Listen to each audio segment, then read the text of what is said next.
April 12th, 1899, Volume 2. Jesus says, "Being in the sacrament for me is the same as being in your heart." Hypocrisy, a profound pain for Jesus. Today, without having me wait too long, Jesus came quickly and told me, "You are my tabernacle." Being in the sacrament for me is the same as being in your heart. Or rather, in you, I find something more. I am able to share my pains with you, and to have you with me, a living victim before divine justice, which I do not find in the sacrament. And while saying these words, he enclosed himself within me.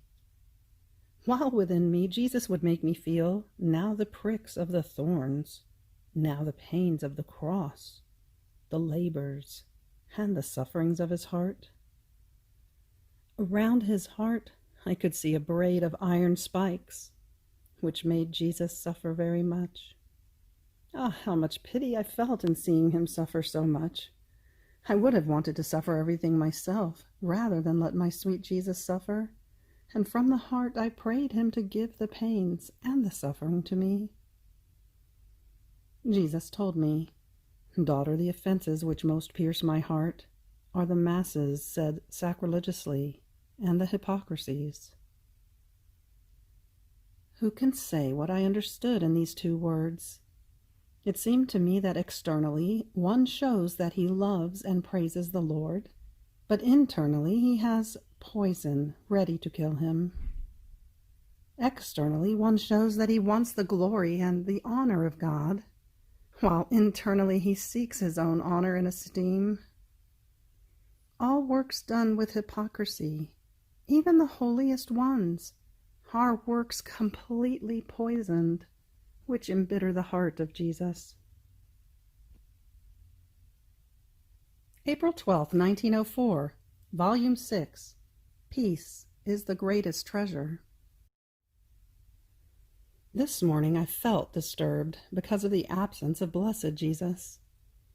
Then, after much struggling, I saw him for just a little, and he told me, "My daughter, when a river is exposed to the rays of the sun, in looking into it, one sees the same sun that there is in the heavens.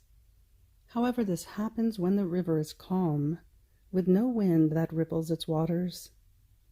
But if the waters are rippled, even though the river is completely exposed to the sun, one can see nothing. Everything is confusion. The same for the soul. When she is exposed to the rays of the divine sun, if she is calm, she perceives the divine sun within herself. She feels its heat. She sees the light and understands the truth. But if she is disturbed, even though she has it within herself, she feels nothing but confusion and disturbance. Therefore hold peace as your greatest treasure, if you cherish being united with me." April 12th, 1917, Volume 12. It is not the suffering that renders the creature unhappy. She becomes unhappy when something is missing to her love for God. Finding myself in my usual state, my always lovable Jesus came, and since I was a little in suffering, he took me in his arms and told me, "My beloved daughter of mine, rest in me. And your pains, do not keep them with you, but send them up to my cross, so that they may become the cortege of my pains, relieving me, and so that my pains may be the cortege of your pains, sustain you, burn with the same fire, and be consumed together. I will look at your pains as if they were mine. I will give them the same effects and the same value, and they will perform the same offices which I did on the cross, before the Father and before souls. Or better still, come you yourself onto the cross. How happy we will be together even in suffering. In fact, it is not the suffering that renders the creature unhappy. Rather, suffering makes her victorious, glorious, rich, beautiful. She becomes unhappy when something is missing to her love. Being united with me on the cross, you will be completely satisfied in love. Your pains will be love. Your life will be love, all love, and so you will be happy. April 12, 1918, Volume 12. The soul must lean within Jesus. Finding myself in my usual state, I felt an extreme need of Jesus, and of leaning all of myself within him. And my sweet Jesus came and told me, "My daughter, lean yourself completely within me. You will find me always ready. You will never lack me. Even more, the more you lean within me, the more I will pour myself into you. And since many times I feel the need to lean, I will come to you and I will lean within you, using my own support, which I have formed in you. And when I see that you despise the support of creatures, I will love you twice as much, and I will redouble my support." Then he added, "When the soul does everything to please me, to love me, and to live at the expense of my will, she becomes like a member of my body, and I glory in these members as if they were my own.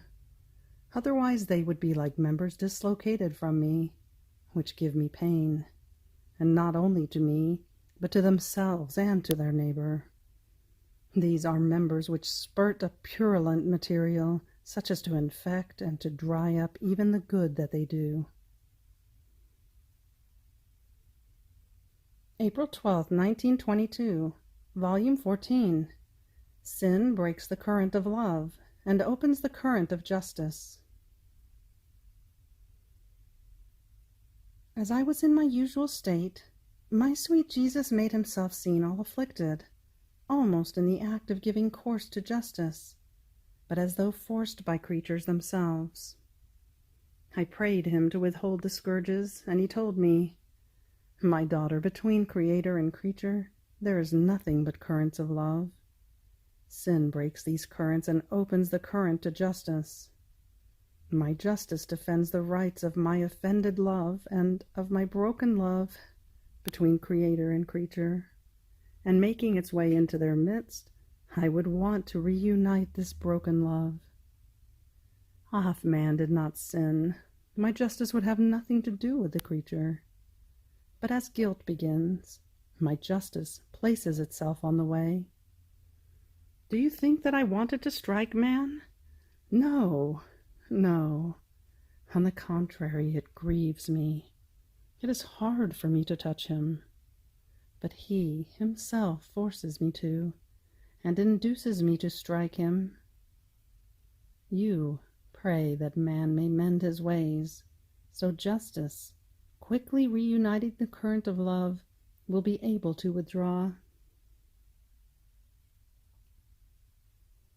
April 12, 1927, Volume 21. The Divine Will is Balanced. How in creation God placed all the connections between man and created things. Example of a city. The luminous cloud. My poor state is becoming more painful because of the privations of my sweet Jesus. What a hard martyrdom and death, without the dear and sweet hope of finding life again. The pain of having lost him dazes me, petrifies me, and spreads a noxious dew over my poor soul, that exposed to the rays of a burning sun, instead of vivifying me, withers me. And taking the vital humors away from me, if it does not make me die, it withers me and takes the best of life away from me, just like frosts to the plants. Oh, how much sweeter would death be for me!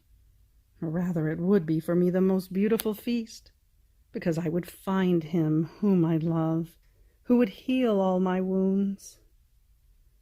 O privation of my highest good, Jesus, how painful and ruthless you are.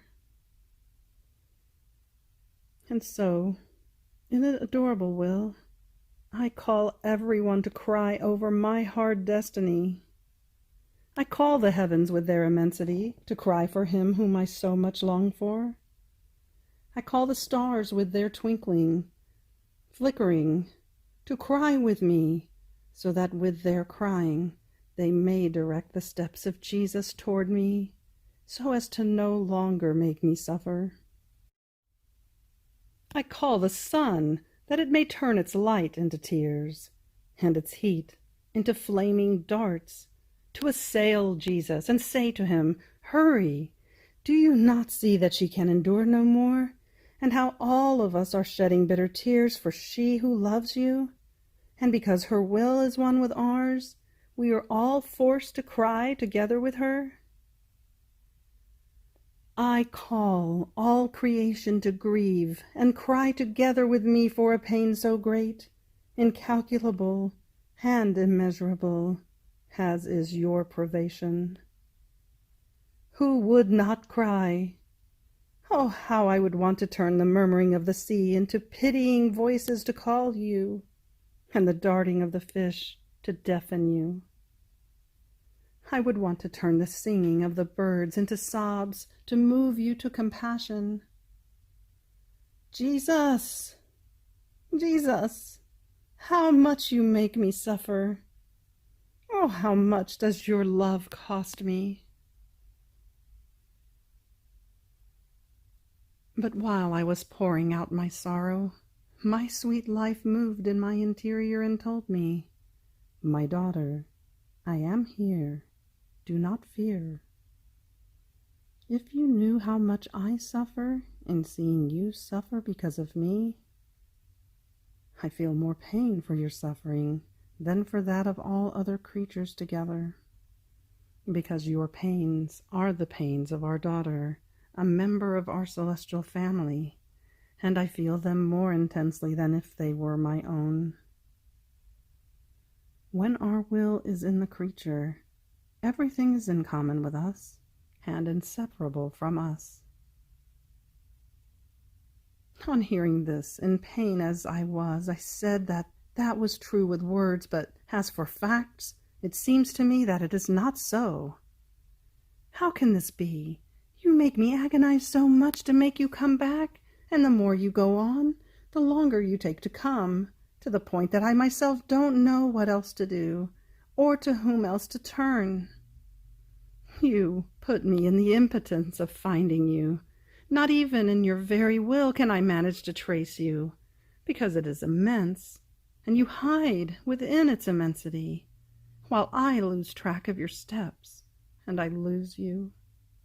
So those are nice words, but what about facts? Where are they?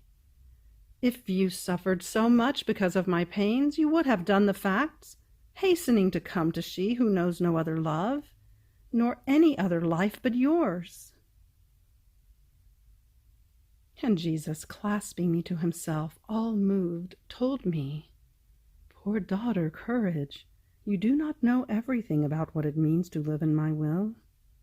It possesses perfect balance, and all of its attributes are in highest concord, nor is any of them inferior to any other. And when it is necessary to punish the peoples for their many sins, my justice demands these voids, that you be without me, so as to be able to balance itself by sending the scourges they deserve. Therefore it puts you as though aside in my will, and it follows its course."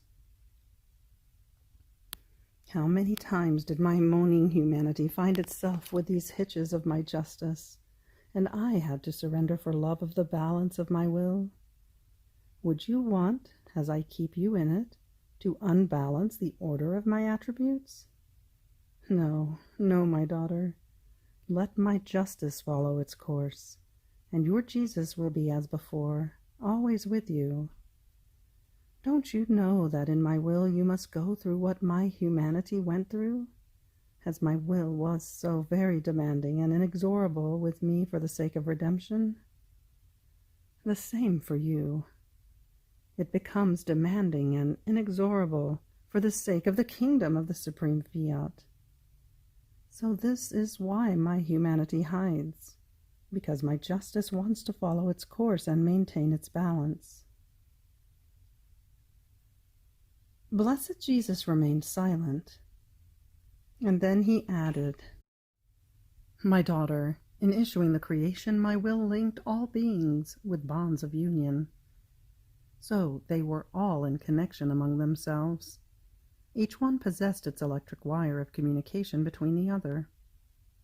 Man possessed as many electric wires for as many created things as existed, because being the king of everything, it was right and necessary for him to have the communication with all creation in order to possess the dominion of it. Now, as he withdrew from the divine will, he broke the first wire of communication, and remained like a city in which the primary wire that communicates electric light is broken. It remains in the dark, and even though there are electric wires, they no longer have the virtue of giving light to the whole city, because the source from which the light comes, being broken, cannot give it, nor can the electric wires receive it. So he remained like a city in the dark. His connections, the electric wires of communication, were no longer functioning. The source of light had withdrawn from him, because he himself had broken the communication with it, and he remained like a king who is deposed, dethroned, and without dominion. In his city, all lights were out. He was enveloped in the darkness of his own will. When my will is possessed by the soul, she is symbolized by a city full of light that has ways of communication with all the places of the world. Even more, her communications extend in the sea, in the sun, in the stars, in the heavens. Provisions of all kinds reach this city from all places. So she is the richest, provided with everything. And by means of these communications, she is the best known in heaven and on earth.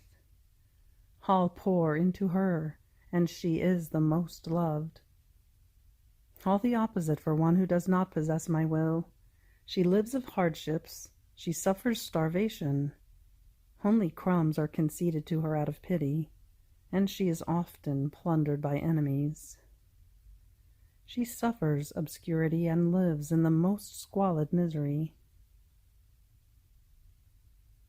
Then after this, feeling oppressed because of the privation of my sweet Jesus, with the addition of other pains of mine, I was offering everything in the adorable will, and to obtain the triumph of its kingdom. Now, while I was doing this, I looked at the sky that was strewn with white and luminous clouds, and my sweet Jesus, moving in my interior, told me, "My daughter, look at these clouds, how beautiful they are, how they clothe the sky and form a beautiful ornament for the azure vault." But who was it that dispelled the darkness and put to flight obscurity and black shadows from within those clouds, transforming them into white and radiant clouds? The sun.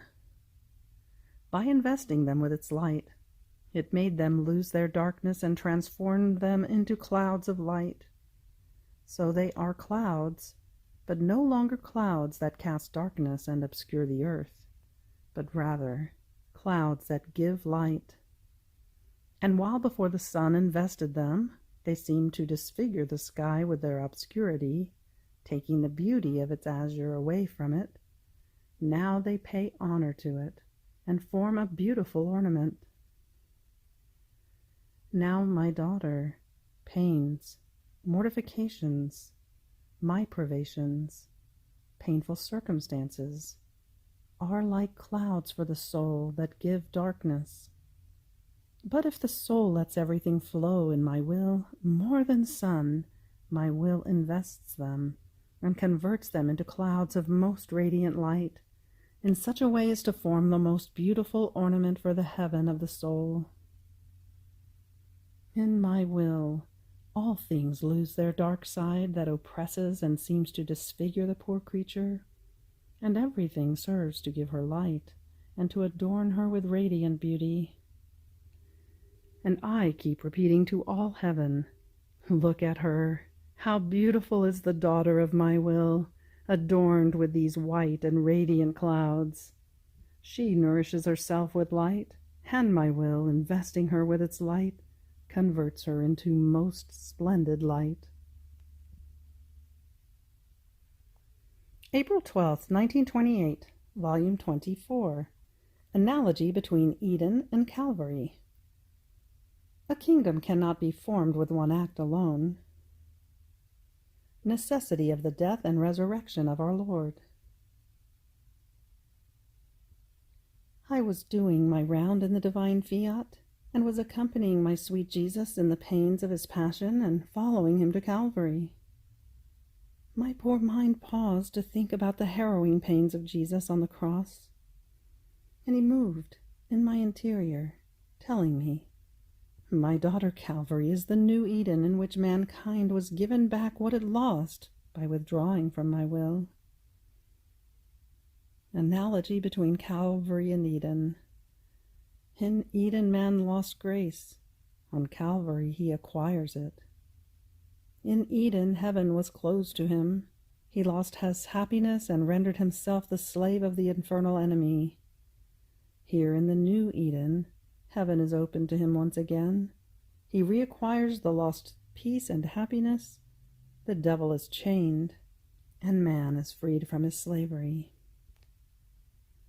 In Eden, the sun of the divine Fiat darkened and withdrew, and it became always nighttime for man, symbolized by the sun that withdrew from the face of the earth during the 3 hours of my terrible agony on the cross. Unable to sustain the torment of his Creator, caused by the human will that, with great perfidy, had reduced my humanity to that state, horrified, the sun withdrew, and as I breathed my last, it reappeared again and continued its course of light. In the same way, the sun of my Fiat, my pains, my death, called back the new sun of my will to reign in the midst of creatures once again. So Calvary formed the dawn that called the sun of my eternal will to shine again in the midst of creatures. Dawn means certainty that the sun will come out. In the same way, the dawn that I formed on Calvary assures, even though about 2,000 years have passed, that it will call the sun of my will to reign once again in the midst of creatures. In Eden, my love was defeated by them. Here it triumphs and conquers the creature. In the first Eden, man receives the condemnation to death of soul and body, while in the second Eden, he is released from his condemnation, and the resurrection of the body is reconfirmed through the resurrection of my humanity. There are many relations between Eden and Calvary, and what man lost there, here he reacquires. In the kingdom of my pains, everything is given back, and the honor and the glory of the poor creature is reconfirmed by means of my pains and of my death. By withdrawing from my will, man formed the kingdom of his evils, of his weaknesses, passions, and miseries. And I wanted to come upon earth. I wanted to suffer greatly. I permitted that my humanity be lacerated, its flesh torn to pieces, all full of wounds. And I wanted even to die in order to form, by means of my many pains and of my death, the kingdom opposite to the many evils that the creature had formed for herself. A kingdom cannot be formed with one act alone, but with many upon many acts, and the more the acts, the greater and more glorious the kingdom becomes. Therefore my death was necessary to my love. With my death I was to give the kiss of life to creatures, and from my many wounds I was to let all goods out, in order to form the kingdom of goods for creatures. So my wounds are springs that gush with goods, and my death is spring from which life for all gushes forth. And just as my death was necessary, so was my resurrection necessary to my love, because by doing his will man lost the life of my will, and I wanted to rise again, to form not only the resurrection of the body, but the resurrection of the life of my will in it. Had I not risen again, the creature could not have risen once again in my fiat. She would have lacked the virtue, the bond of her resurrection in mine, and therefore my love would have felt incomplete. It would have felt it could do more, but was not doing it, and so I would have remained with the hard martyrdom of a love that is not complete. If, then, ungrateful man does not make use of all I have done, the evil is all his own. But my love possesses and enjoys its full triumph. April 12, 1929, Volume 26, The Creation, Act of Profound Adoration of the Divine Trinity. I was all abandoned in the divine fiat. Its light eclipsed my littleness and transported me up there, even into the womb of the Eternal One, where nothing but light, sanctity, beauty could be seen, that infused in me profound adoration, such that I felt my little existence changed into one single act of adoration for that God who so much loved me and loves me. Then, while my mind was wandering within the light of the divine volition, my lovable Jesus moved in my interior and told me, "My daughter, the sanctity of our divine being, the one power of our will with which we are invested, in such a way that, even though we are distinct as persons, yet our will that operates in us, that dominates, that rules, is always one. Our equal, reciprocal, and incessant love produce in us the most profound adoration among the divine persons. Sanctity, power, love produce in us the most profound adoration among the divine persons. So everything that comes out of us is but acts of profound adoration of all our divine being. Therefore, when our divine fiat wanted to issue the whole creation into the field with its creating, operating, and vivifying power, as our fiat was being pronounced, we kept issuing from within ourselves acts of profound adoration. So the heavens are nothing other than an act of profound adoration of the immensity of our divine being, and therefore everywhere one can see heavens, both at night and at daytime. The immensity of our being released from our womb the immensity of our adoration, and extended the starry heavens over the universe, to call all those who would inhabit the earth in our one will, so as to unify them within the immensity of our adoration, in such a way that, by virtue of our fiat, man was to extend himself within the immensity of his Creator, to form his heaven of profound adoration for he who had created him. The sun is an act of adoration of our endless light, and the ardor of its profound adoration is such and so great that it is not content with letting itself be seen up high, under the vault of the heavens, but from the center of its sphere it lowers its rays of light down to the level of the earth. Molding and touching everything with its hands of light, it invests everything and every one with its adoration of light, and it calls plants, flowers, trees, birds, and creatures to form one single adoration in the will of the one who created them.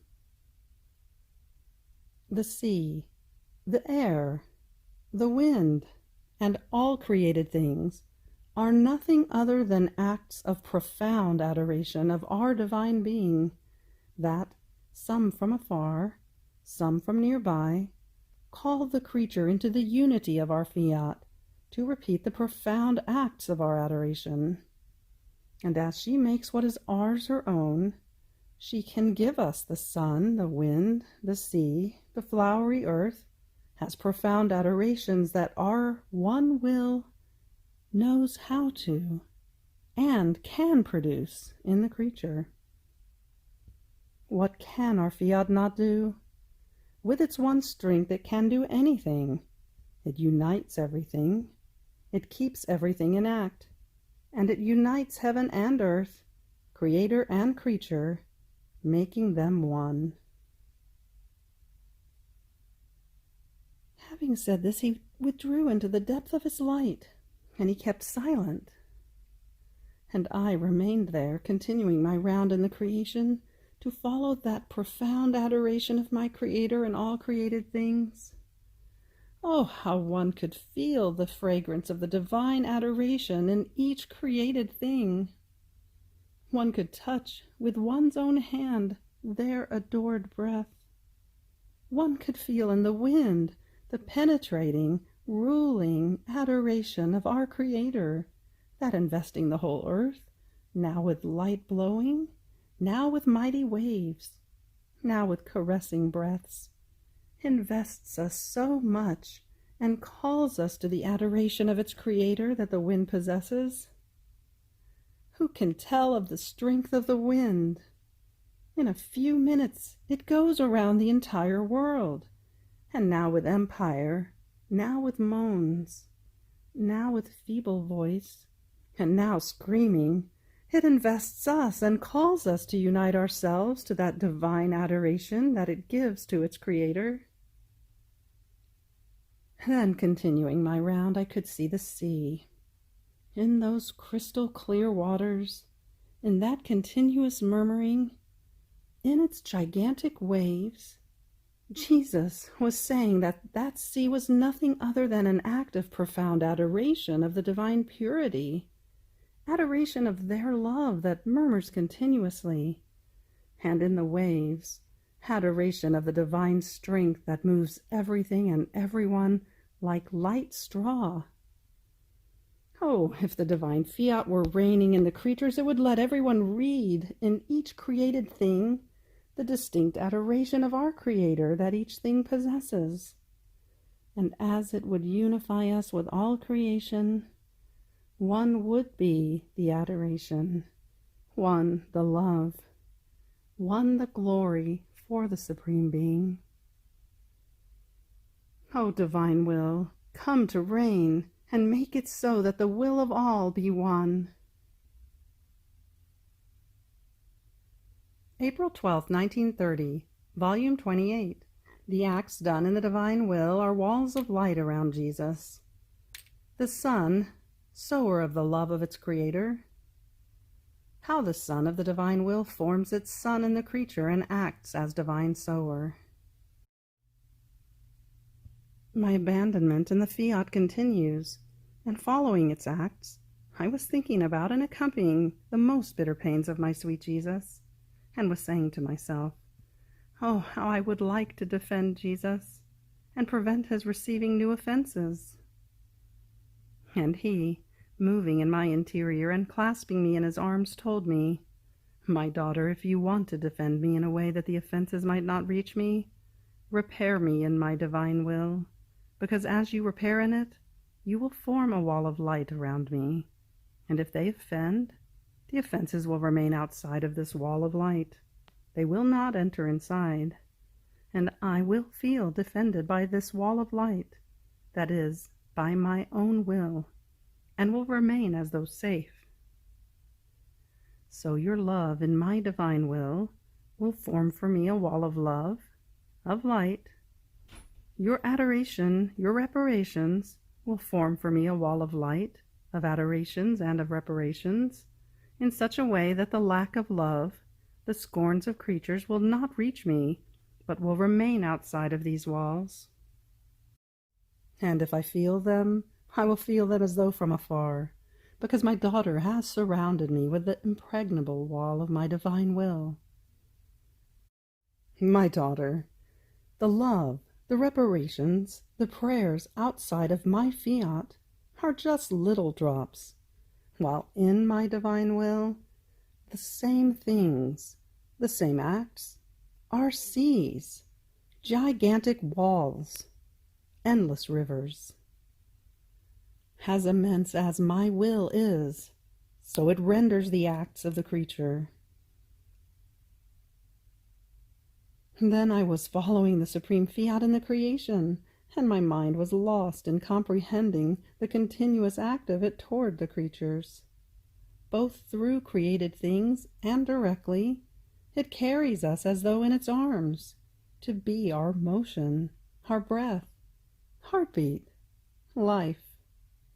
Oh, if it could be seen by creatures what this divine will does for us!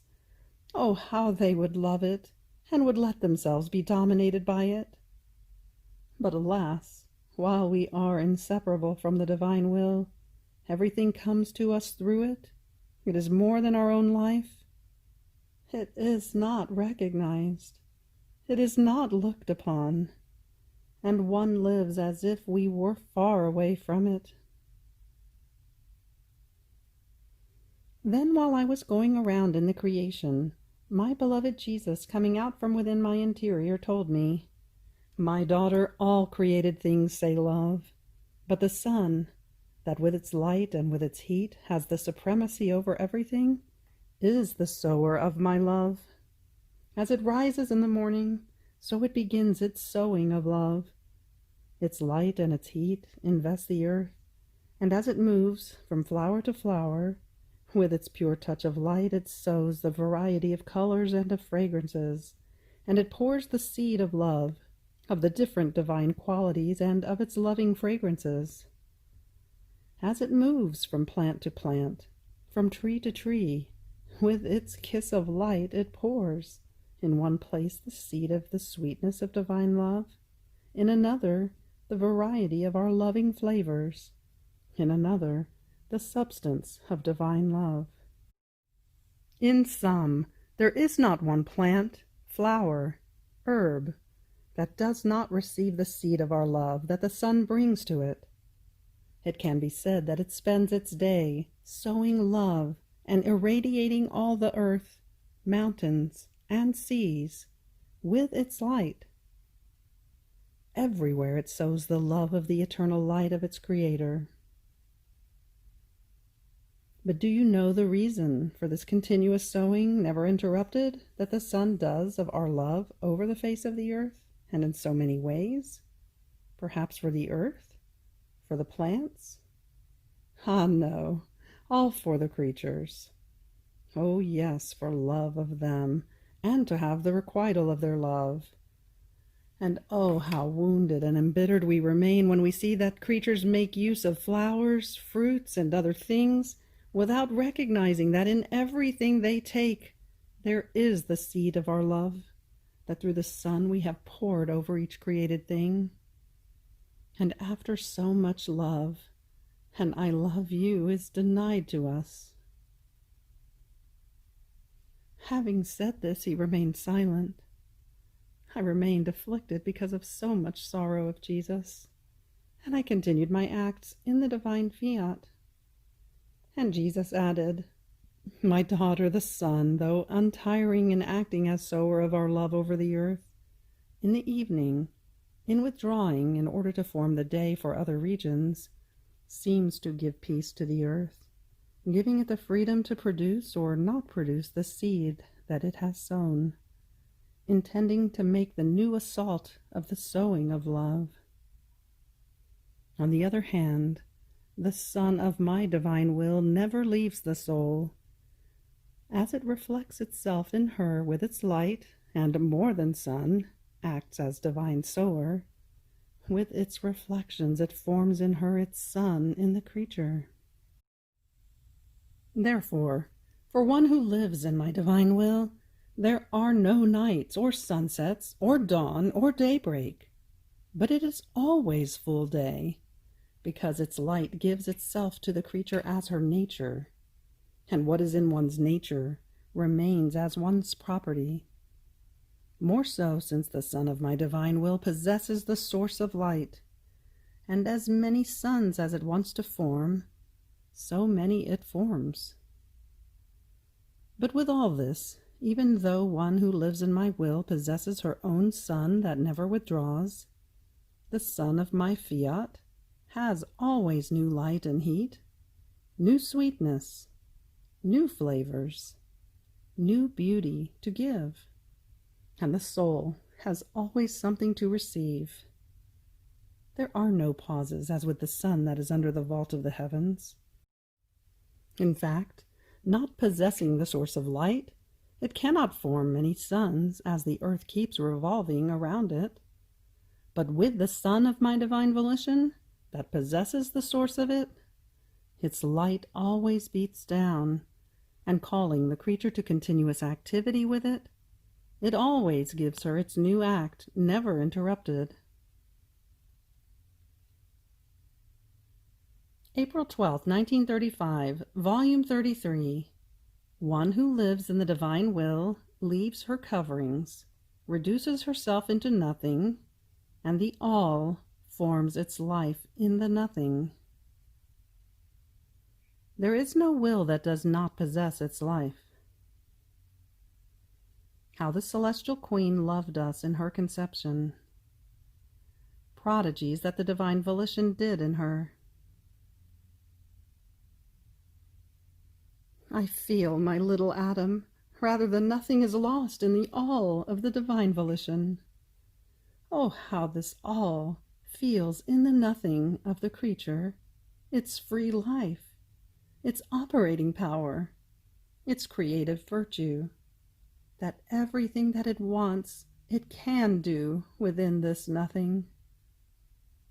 One can say that this nothing is the amusement of the divine fiat, that with its dominion it invests her, it entices her, it enraptures her, it fills her, and the nothing lets it do everything, and she loses nothing of the goods that she receives.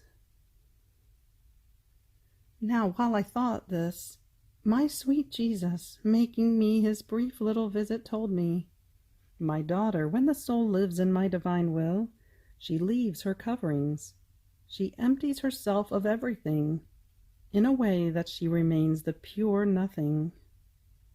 And my volition invests her, fills her with the all, dominates her, and forms there its prodigies of sanctity, of grace, of beauty, worthy of its creative power. But what is more, in this void of the nothing, it generates its love and forms its divine life there, and it renders itself dominator of the nothing, and of its own divine life formed in her. And oh, its love for this nothing arrives at so much that in the meantime it renders her dominating together with the supreme fiat. And since her dominion comes to her from the all that she possesses, she feels its same dominating virtue, and she dominates the divine will itself, such that both are dominating, but with highest accord, possessing one single love and one single will. The human volition feels its life in mine, and she does not do anything if she does not feel my operating act that wants to operate in order to do it together. And mine feels my life in hers, and with its dominion it imposes itself over the nothing in order to let her operate in the all. In fact, as the creature decides with firm will to live in mine, my volition begins to form its life in her. There is no will that does not possess its life, by means of which it develops its goodness, its power, its sanctity, the fullness of its love. Life is the manifestation of the will that she possesses. It is the garment that covers her. It is the sound of her voice. She is the narrator of its marvels, of its infinity, of its power. Therefore, my divine will does not content itself with letting the creature live in it, the nothing in the all. No, no, only then is it content when it closes the all in the nothing, and forms its operating and dominating life there, and makes of the nothing what it wants. This is the reason why I speak to you about my will. It is your Jesus who speaks to you, because I am its life, its voice, its representative, the narrator of my fiat that hides in me. So the greatest prodigy is to form my divine life in the nothing of the creature, that only my volition has this virtue, because possessing the creative strength, it can create itself, its life, in one who wants to receive it. Now possessing my life, the soul takes part of my sanctity, of my love. And oh, how beautiful it is to hear that the nothing says together with the all, love, glory. And with the dominating strength that she feels, she diffuses herself in the divine acts and dominates together with my will. There is no greater contentment for us than to feel the nothing operating and dominating in our divine being. Therefore, be attentive to always live in my will. After this I continued my round in the divine will, and arriving at the Immaculate Conception, my sweet Jesus stopped me, telling me, "My daughter, I want to let you penetrate more within the Immaculate Conception of my most Holy Mother, her prodigies, how she loved her Creator, and how, for our love, she loved all creatures."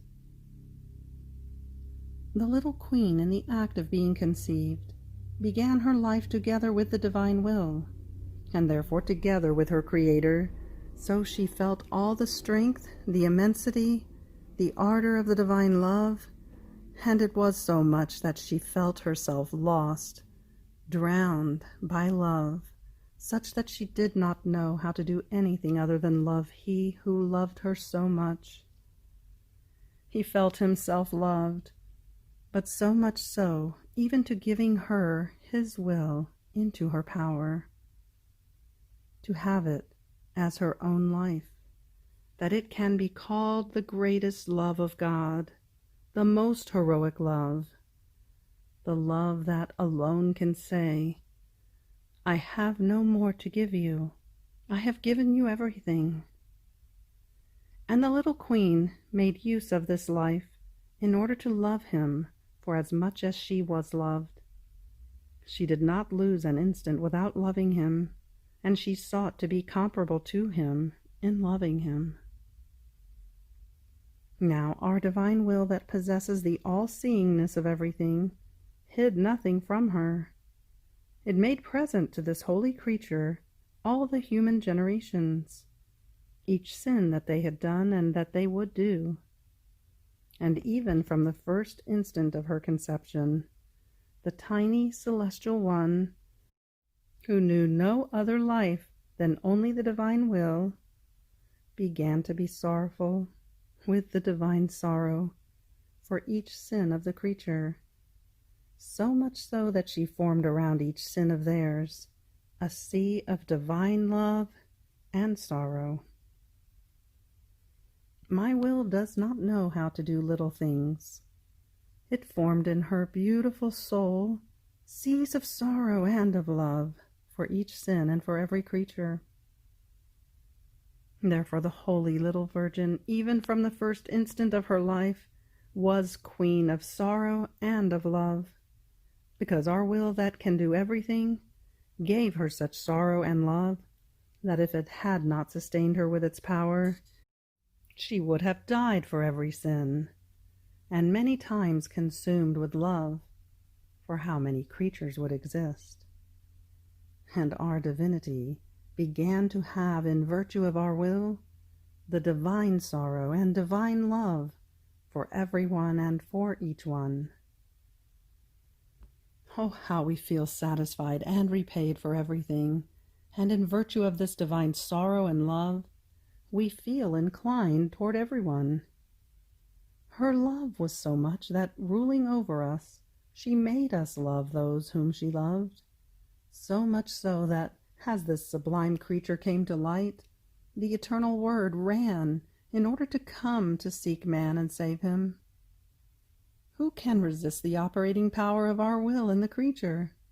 And what can she not do and obtain for however much she wants? Oh, if everyone only knew the great good that we made to the human generations by giving them this celestial queen. It was she who prepared the redemption, who conquered her Creator, and who was the bearer of the eternal Word on earth. Oh, everyone would press themselves around her maternal knees in order to implore from her that divine will that she possesses the life of.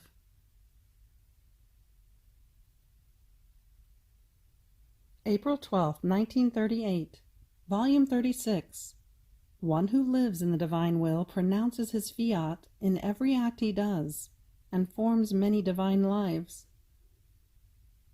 The difference between living in the divine will and being resigned to it. I am always in the arms of the divine fiat, and oh, how I feel the need of its life that breathes, palpitates, and circulates in my poor soul. Without it, I feel that everything dies for me, the light, the sanctity, the strength, even the very heaven dies, as if it wouldn't belong to me any more. But as soon as I feel its life, everything rises again in me. The light rises which, with its beauty, gives life, purity, and sanctity. My Jesus himself rises with all his works. Heaven rises, which the holy will encloses in my soul as in a chapel to make it all my own. If I live in his will, everything is mine and nothing can miss. O holy will, as I start this 36th volume, I pray you, I beg you, I implore you not to leave me, not even one instant, so that you speak, you write. You will make yourself known and make known how you want to be the life of all in order to give your goods to all. If you let me do it, I won't be able to make you known as you want, because I'm incapable. But if you do it, you will triumph. You will be known, and you will have your kingdom in the whole world. O holy will, with your power you eclipse all the evils of the creatures. You put your almighty end, so that they leave the way of sin and find themselves in the way of your divine will. To you, Queen Mother of the Divine Fiat, I consecrate this volume in a special way, so that your love, your maternity, may be spread throughout these pages, to call your children to live together with you in that same will whose kingdom you possessed. As I start, kneeling at your feet, I implore your maternal blessing. So while my mind was immersed in the divine fiat, my sweet Jesus, visiting my little soul, with inexpressible goodness told me, "My blessed daughter of my will, how many wonders my will can make in the creature, as long as she gives it the first place and all the freedom to operate. My will takes the will, the word, the act that the creature wants to do as part of itself, covers it with its creative virtue, pronounces its fiat in it, and forms as many lives for as many existing creatures. You are asking in my will for the baptism of all newborn babies that will come to the light of the day, and then for its life to reign in them. My will did not hesitate for an instant. Soon it pronounced its fiat and formed as many lives from itself for as many newborn babies coming to the light, baptizing them as you wanted, with its first light, and then giving each one of them its life. If these newborn babies, for lack of knowledge, will not possess our life, this life still remains for us, and we will have many divine lives that love us, glorify us, bless us as we do ourselves. These divine lives are our greatest glory, but they do not put aside the creature who gave our Fiat the opportunity to form so many of our lives for these newborn babies who are coming to the light. Rather, they keep her hidden in themselves, to let her love as they love, and let her do what they do. Neither would they set the newborn babies aside. Rather, they would give them so much attention, guard and defend them, as to be able to reign in their souls. My daughter, who can tell you how much we love this creature who lives in our will? We love her so much that we leave our will in her power to let her do what she wants. If she wants to form our lives, we let her do that. If she wants to fill heaven and earth with our love, we give her the freedom to do it, so much so that she can make everyone say that they love us. We even hear the "I love you" of one who lives in our will, in the little bird that trills and warbles and sings. If in the ardor of her love she wants to love more, she can enter our creative act and delight herself with new suns, heavens, and stars, making us say unceasingly, "I love you, I love you," and taking part in narrating our glory. In our will, the sight is long, and all attentive to see what she wants and how she can love us more. My God, how many wonders, how many surprises there are in your will. Its sweet enchantment is so great that not only does one remain captivated, but as if embalmed, transformed in the wonders of the Fiat, in such a way that one doesn't know how to get out of it. So I was thinking to myself, what is the difference between one who lives in the divine will, one who is resigned to the painful circumstances of life, and one who doesn't do the divine will at all? My sweet Jesus coming back added, "My blessed daughter, the difference is so big that there is no comparison at all. One who lives in my will has dominion over all, and we love her so much that we even let her dominate ourselves. We are so pleased in seeing the little creature dominating us that we feel unusual joy, because we see that our will dominates in the creature and she dominates together with our will. Oh, how many times we let her win! Many times our joy is so great that we let our will win in the creature instead of in ourselves. Further, by living in the divine will, being in continuous contact with it, she acquires divine senses. She acquires a long sight.